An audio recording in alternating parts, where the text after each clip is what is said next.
Diciembre, día 21 del año 2019 de la encarnación de nuestro Señor Jesucristo. Sin novedad en la posición. La silla del bienaventurado Pedro continúa vacante desde la muerte de su santidad Pío XII el 9 de octubre de 1958. Santo Tomás Apóstol. Santo Tomás, llamado también el Dídimo, que significa en griego lo mismo que Tomás en hebreo, esto es mellizo, era galileo de nacimiento, de una condición pobre y oscura, como lo era la condición de los que Jesucristo escogió para ser sus apóstoles. Metáfrates dice que Dios le había prevenido desde su niñez con sus más dulces bendiciones, y que le había dado un espíritu tan dócil, un corazón tan puro, y un natural tan feliz, y una inclinación a la virtud tan poco común, que todos le miraban con admiración.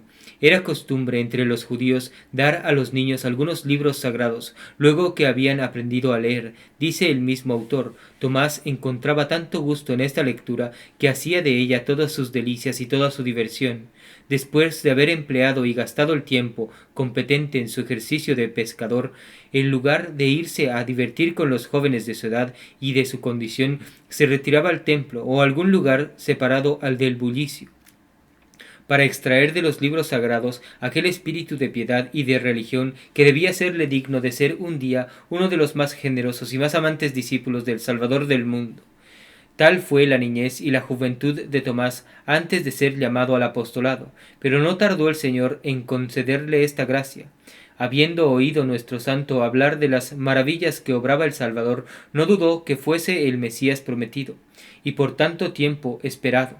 Lo mismo fue oírle que dejar todas las cosas por seguirle. Este nuevo discípulo le seguía a todas partes con un fervor y un celo que se daba bien a conocer que el Salvador, por una predilección singular, le había elegido para su discípulo entre muchos otros.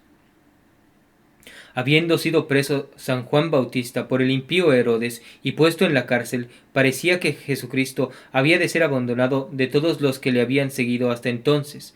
Pero como era dueño de los corazones, lejos de ser abandonado, vio crecer el número de sus discípulos.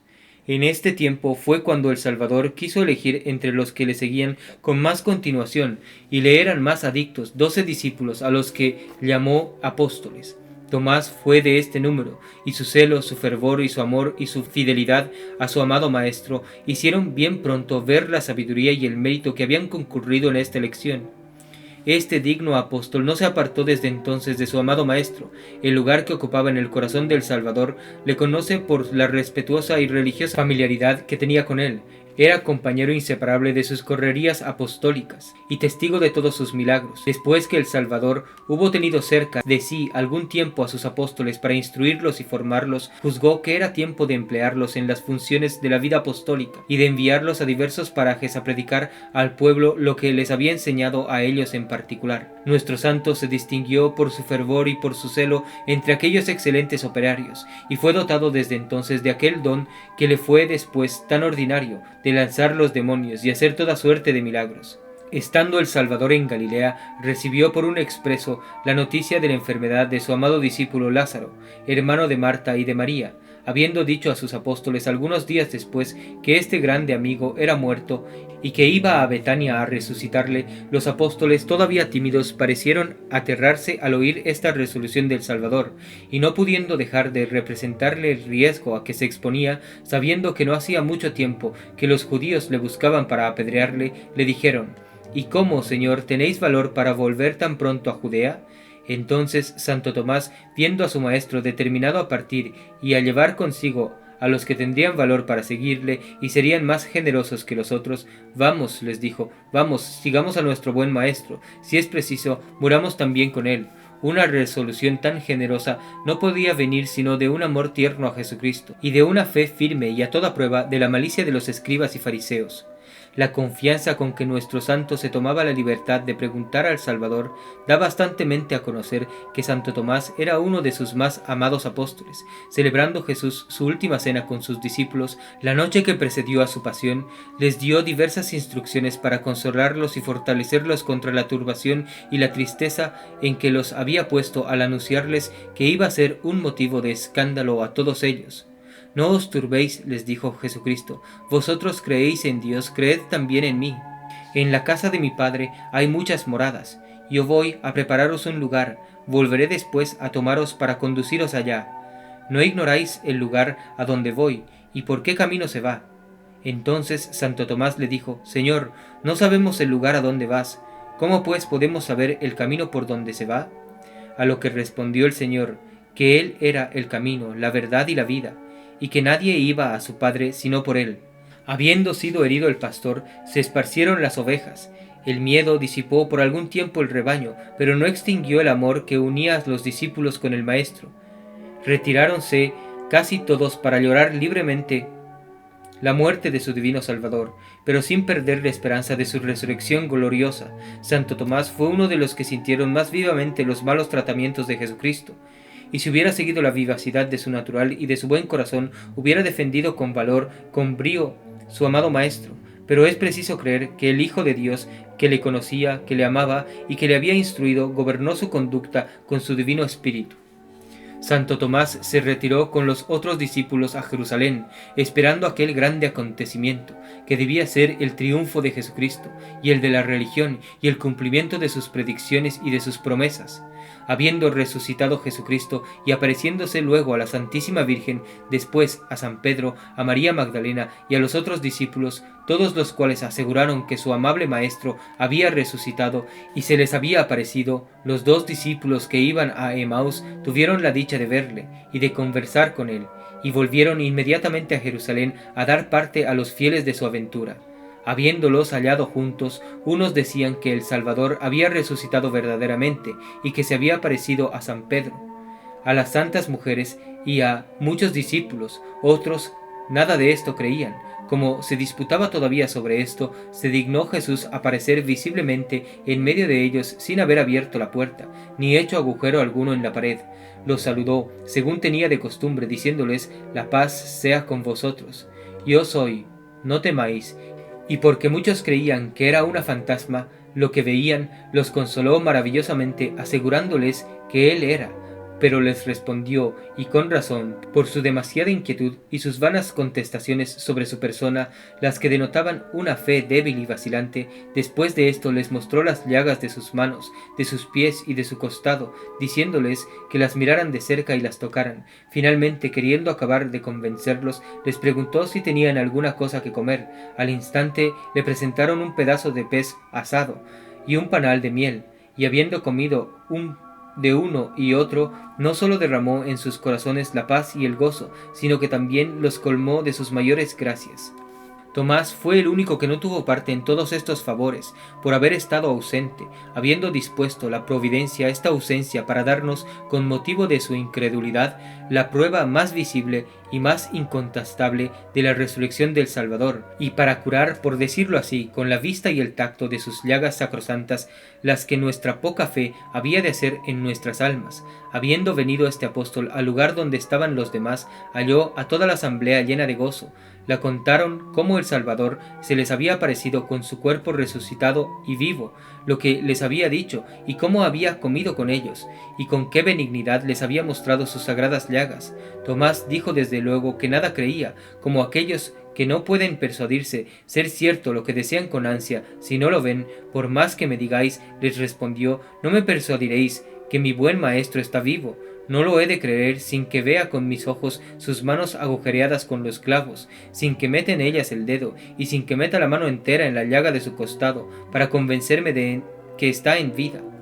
El Salvador no quiso dejar mucho tiempo a su amado discípulo en su obstinada incredulidad, como no permitía esta infidelidad, sino para hacernos a nosotros más fieles. Volvió al mismo paraje 8 días después, buscó el tiempo en que los apóstoles y otros discípulos estaban todos juntos, entró cerradas las puertas y se presentó en medio de la asamblea, donde se hallaba también Tomás. Habiéndolos saludado y dándoles la paz, se encaró a este amado apóstol y le dijo: Ven, hijo mío, y convéncete por ti mismo de la verdad de mi resurrección. Convéncete por tus propios sentidos, que este que ves es el mismo cuerpo que yo tenía en la cruz. Mira mis manos taladradas. Mete en ellas el dedo y mira la llaga de mi costado. Mete en ella la mano, y no seas incrédulo, sino fiel. Mis palabras, mis promesas, las pruebas insignes que yo había dado de mi resurrección y el testimonio de todos tus hermanos debían bastar para convencerte de un hecho tan estupendo. Al decir esto, el Salvador obró en el corazón del obstinado discípulo una tan prodigiosa mudanza que, de incrédulo, se hizo fiel, reconoció sensiblemente que el que le hablaba era su Salvador, y hecho un mar de lágrimas, se postró a sus pies, y abrazándose con ellos, exclamó como enajenado: «Señor mío y Dios mío». Entonces el Salvador, movido de su perfecta contrición y de su fe viva, le perdonó su falta y le dijo: «Tomás, tú has creído porque me has visto. Bienaventurados los que han creído sin verme». No se puede decir que cree el que no cree sino al testimonio de sus sentidos. Los padres de la Iglesia hacen excelentes reflexiones sobre toda esta conducta. San Ambrosio, San Agustín y San Cirilo excusan a Santo Tomás y pretenden que habló así más por un santo deseo de ver a su maestro, que por una duda formal y de infidelidad. San Gregorio y muchos otros confiesan su falta de fe en esta ocasión, pero todos convienen en que la fe de este santo apóstol fue perfecta e independiente de los sentidos. Vio las llagas de su divino maestro y vio su cuerpo vivo, pero creyó otra cosa muy diferente de lo que veía. Vio un hombre, pero creyó firmemente que este hombre era su Dios, y su fe sobre la divinidad del Salvador fue de las más expresas, de las más perfectas y de las más generosas. Pocos días después de esta célebre aparición de Jesucristo resucitado, habiendo los apóstoles dejado a Jerusalén para volver a Galilea, Tomás y algunos otros se fueron con San Pedro a pescar al mar Tiberíades. Pasaron toda la noche sin pescar nada. Habiendo venido la mañana, se encontró Jesucristo en la ribera y se les apareció, sin que supieran que era él, pero le conocieron por la prodigiosa pesca que hicieron por su orden, y comieron después con él. Después de la ascensión del Salvador a los cielos y de la venida del Espíritu Santo, los apóstoles, movidos por este mismo Espíritu, dividieron entre sí todo el universo para llevar a todas partes las luces de la fe y del Evangelio. La tradición desde el tiempo mismo de los apóstoles nos enseña que en esta división tocaron a Santo Tomás los vastos reinos de Oriente, y que tuvo el consuelo de encontrarse con los reyes magos, que eran los primeros de la gentilidad que habían venido a Belén a adorar al niño Jesús, que les hizo relación de todo lo que había pasado después en el discurso de la vida del Salvador, de su pasión, de su muerte, de su resurrección, y que habiéndolos bautizado, los asoció así en el ministerio evangélico. Envió a Tadeo, uno de los 72 discípulos que le habían seguido, a Edesa en Mesopotamia, para curar y catequizar al rey Abgaro, como el Salvador se lo había prometido. Este hecho le asegura Eusebio, añadiendo que él había encontrado los testimonios auténticos en los archivos de esta ciudad. Parece que el mundo entero no podía bastar al ardor y a la inmensidad del celo de Santo Tomás. Corrió toda la Etiopía, el país de los abisinios, los partos, los medos, los persas, los pueblos de Carmania, los de Icrania, los de la Bactriana, la India, penetró hasta la isla de Ceilán y la China. El erudito padre Kircher, en su Historia de la China, dice que cuando los portugueses pasaron a las Indias, hallaron que los cristianos, que se llamaban de Santo Tomás, decían en su oficio la lengua siríaca las antífonas siguientes: los chinos y los etíopes fueron traídos al conocimiento de la verdad por Santo Tomás. El reino de los cielos fue anunciado por Santo Tomás hasta en la China, y en la solemnidad de la fiesta de este santo apóstol, los etíopes, los indios, los chinos y los persas ofrecen, Señor, a vuestro santo nombre sus adoraciones y sus votos. La famosa piedra hallada en la China en el año 1625, en la cual está escrito con caracteres chinos un compendio de la doctrina cristiana y una cruz de hierro de más de 30 quintales de peso, cuya inscripción señala el año 239 de Jesucristo, hacen ver bastantemente que la fe había sido anunciada en la China desde el nacimiento del cristianismo. Los pueblos de Brasil también se glorian de haber recibido de Santo Tomás la luz de la fe, pero lo que hay de más cierto es que Santo Tomás ejerció las funciones de su misión principal en las Indias orientales. Metáfrates escribe que luego que el santo apóstol entró en las Indias, se vieron los maravillosos progresos de la fe, su aire apacible y modesto, su vida pobre y mortificada, su paciencia y su afabilidad le conciliaron la benevolencia de todos estos pueblos. La curiosidad los incitó a preguntar a este extranjero por su país, por su religión y por el motivo que le había hecho emprender tan largo viaje. Se admiró en sus respuestas y en todos sus razonamientos tanta prudencia y tanto juicio, y quedaron todos tan embelesados de su dulzura, de su afabilidad y de sus bellos modales. Entre otras cosas, se admiraron tanto de su desinterés y de que por anunciar su religión hubiese emprendido tan largo y tan penoso viaje, que no dudaron, fuese enviado de Dios para enseñarles el camino de la salvación, y así lo mismo fue oír sus sermones que convertirse a aquellos pueblos. Predicó después en la isla de Socótora, de donde pasó a los reinos de Gran Canor y de Coulán y de Narsinga, en la costa de Cormandel. Estableció su principal residencia en Meliapor, capital de este reino, donde predicó la fe de Jesucristo con tan feliz suceso y haciendo tantos milagros que se convirtió todo y bien pronto se vio florecer en él el cristianismo. Es una antigua tradición que los pueblos de Meliapor, que antes de venir el santo apóstol a anunciarles el reino de Jesucristo, había predicado el evangelio en la Armenia, en la Mesopotamia, en la Persia, que allí había llegado la fe a los vastos reinos de Candabar, de Kabut, de Kafurstán, de Gazátara, que habiendo pasado los montes de Tebet cerca de Bengala, llegó en fin por Decán el reino de Narsinga, y de aquí a Meliapor, que consagró en todas partes obispos y presbíteros para que cuidaran de aquella floreciente y numerosa cristiandad. La misma tradición conservada por monumentos auténticos del país añade que, queriendo el santo apóstol edificar una iglesia en la ciudad en honra del verdadero Dios, no pudo conseguir jamás el permiso del rey por la malicia de los brahmanes, pero habiendo arrojado el mar sobre la riviera una viga de enorme grandeza, el rey, que estaba haciendo un gran palacio, quiso servirse de ella para este edificio. Mas habiendo empleado toda la industria de los artífices y la fuerza de un gran número de elefantes para arrastrarla, no pudieron moverla de su lugar. Al ver esto, el santo apóstol, lleno de confianza en Dios, se ofreció a llevarla él solo si el rey quería dársela para su iglesia. Consintió en ello el monarca, y todo el pueblo corrió a ver el prodigio que obraba el santo, quien, habiendo atado la punta de su correa a uno de los nudos y hecho la señal de la cruz, condujo la viga como si hubiera sido una paja. Atónito el rey, al ver este prodigio, se convirtió con toda su familia y muchos de sus vasallos. El santo apóstol edificó la iglesia y levantó sobre una gruesa piedra una cruz que, según se dice, se ve todavía el día de hoy. Se añade que predijo entonces que cuando el mar, que estaba muy distante de allí, llegara hasta aquella piedra, unos hombres apostólicos irían de la Europa a anunciarles la misma religión que él les predicaba, lo que se verificó a mitad del siglo XVI en los misioneros que la piedad portuguesa condujo desde nuestros climas a aquellos países.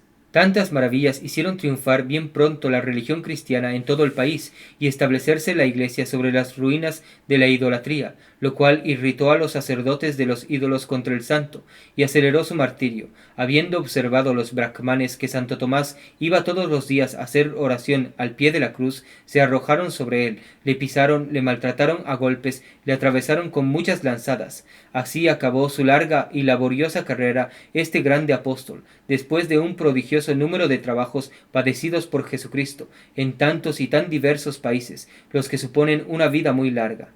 El año de 1523, habiéndose apoderado los portugueses de la ciudad de Meliapor, que el rey de Portugal, Juan III, hizo llamar la ciudad de Santo Tomás, abriendo los fundamentos de una iglesia, se halló el cuerpo del santo apóstol, el que fue trasladado a Goa, donde sus reliquias se guardan todavía el día de hoy con mucha devoción.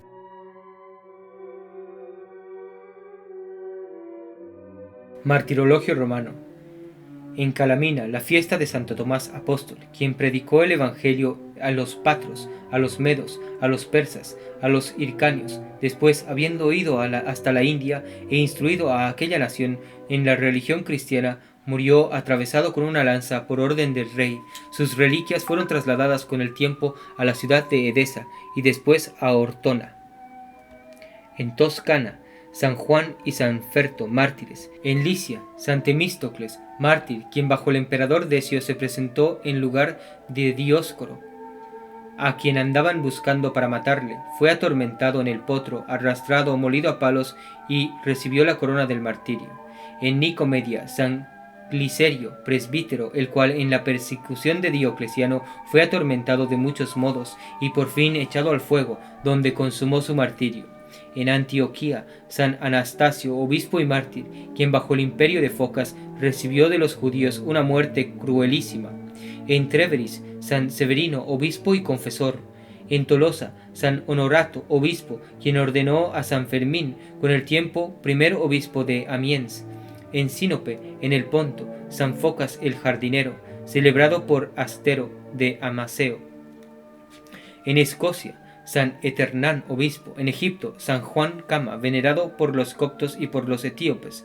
En Etiopía, San Darudo, abad. En Volhinia, San Pedro de Chiovia, arzobispo. La misa es en honor del santo y la oración la siguiente. Os suplicamos, Señor, nos hagáis la gracia de que solemnicemos con alegría la fiesta de vuestro apóstol Santo Tomás, para que seamos siempre ayudados por su intercesión e imitemos su fe con la devoción correspondiente.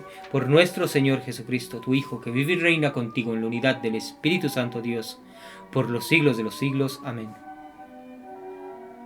La epístola es del apóstol San Pablo a los de Efeso.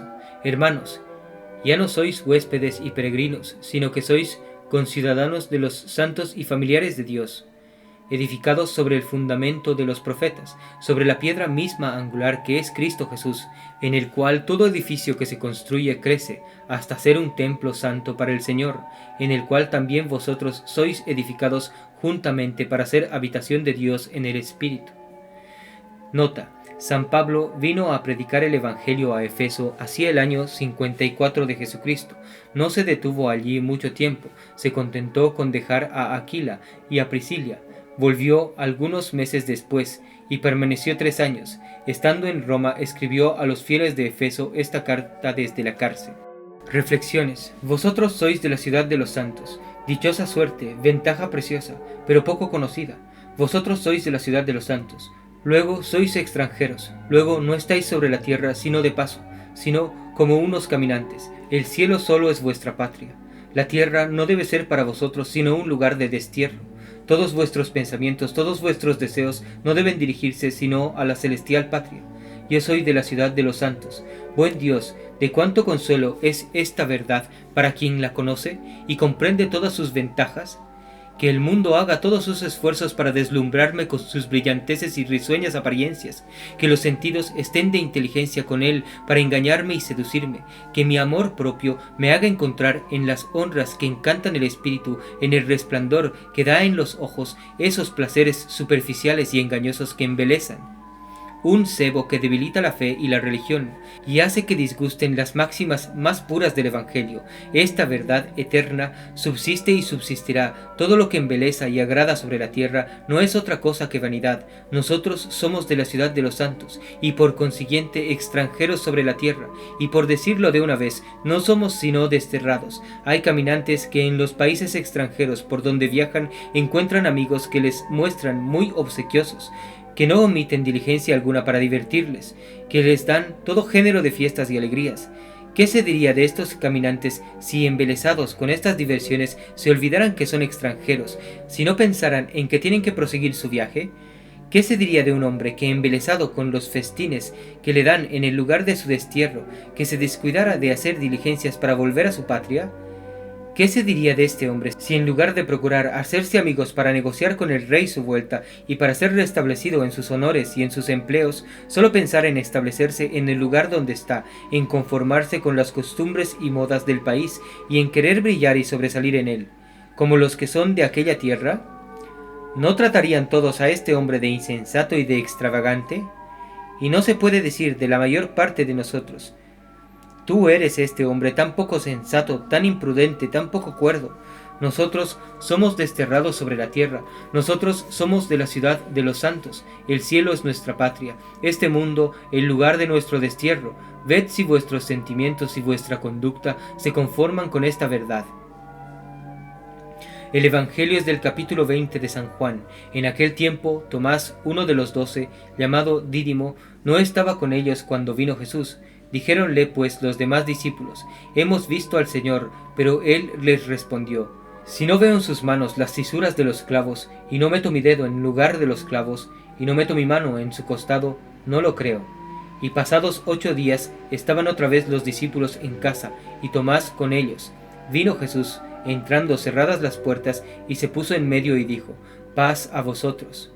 Después dijo a Tomás: mete tu dedo aquí y mira mis manos, y trae tu mano y métela en mi costado, y no seas incrédulo, sino fiel. Respondió Tomás, y le dijo: Señor mío y Dios mío. Díjole Jesús: porque me viste, oh Tomás, has creído. Bienaventurados los que no vieron y creyeron. Meditación sobre la fe. Punto primero. Considera que la fe es absolutamente necesaria para la salvación. Es como el alma del justo, pues el justo vive de la fe, de aquella fe que obra por la caridad. Abraham, dice San Pablo, no se justificó por las obras, sino por la fe con que las hacía. La fe sin obras es una fe muerta. No lo son menos las obras sin fe.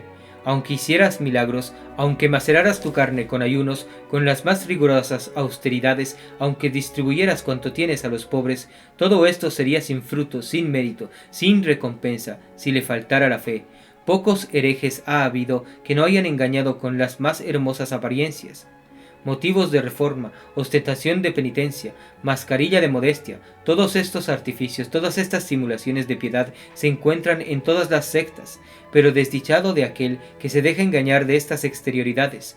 Todas estas apariencias son bellas, son loables, pues no presentan sino la virtud respetable a los ojos de todos, pero si estas exterioridades de virtud están sin fe, si esta persona cuyas conversaciones son tan edificantes, cuyo exterior es tan religioso, cuya conducta parece tan regular, solo tiene una fe vacilante, si no oye a la iglesia, si no sigue sino su propio espíritu, no es sino un fantasma de cristiano, no es sino un hermoso cuerpo sin alma. El justo vive de la fe. Hagámonos bien cargo de este oráculo. Sin la fe, las obras de mayor edificación no son otra cosa que unas mascarillas superficiales, que tarde o temprano se quitan o se caen. La fe viva es la regla y la medida de estas buenas obras, de las virtudes y del mérito. Sin ella todo es simulación, artificio, monadas en punto de piedad y de religión. Ninguna cosa es más de temer para la salvación que una fe puramente especulativa. Esta fe la tienen todos los condenados.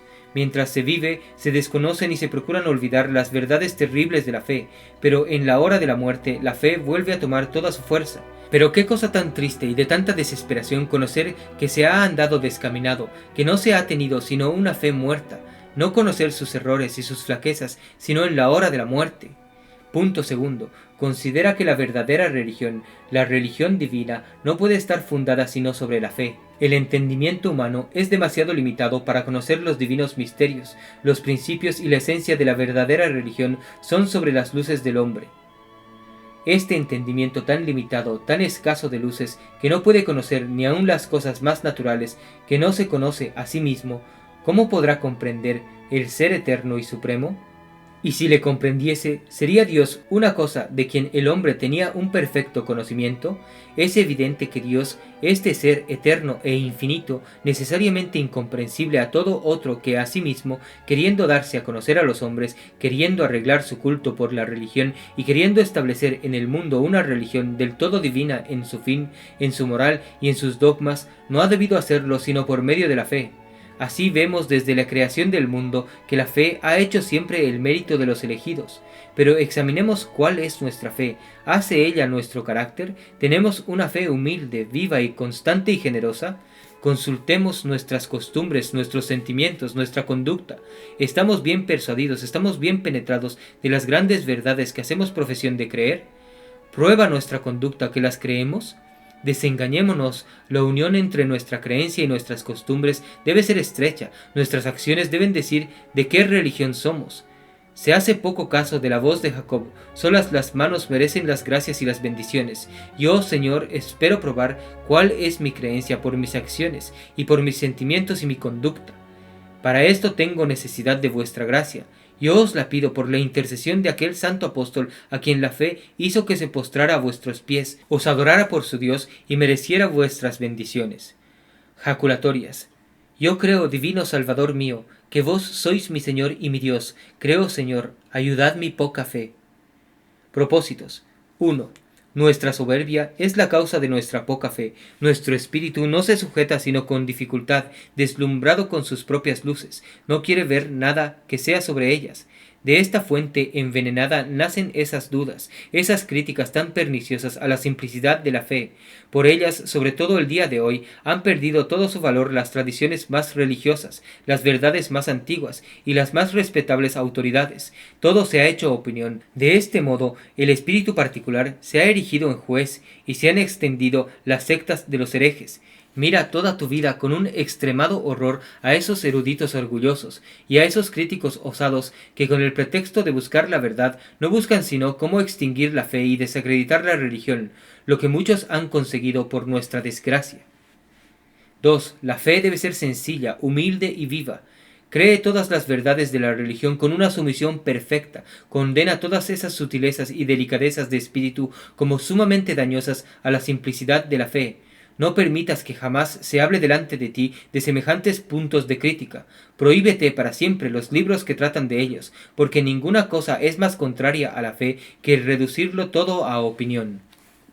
Que el testimonio de esta santa vida sirva de alimento para todo cristiano, que haciendo uso de razón considere que el celo con que se debe defender la verdadera fe católica no es negociable, que debe ser capaz de llevarnos a la misma muerte y lograr la corona del martirio de ser necesario antes que abrazar cualquier doctrina humana, modernista, naturalista o racionalista que conducen indefectiblemente al indiferentismo religioso y al falso ecumenismo, banderas y estandartes de la falsa iglesia de los últimos tiempos con sede en el Vaticano. ¡Viva María Santísima! ¡Viva Cristo Rey!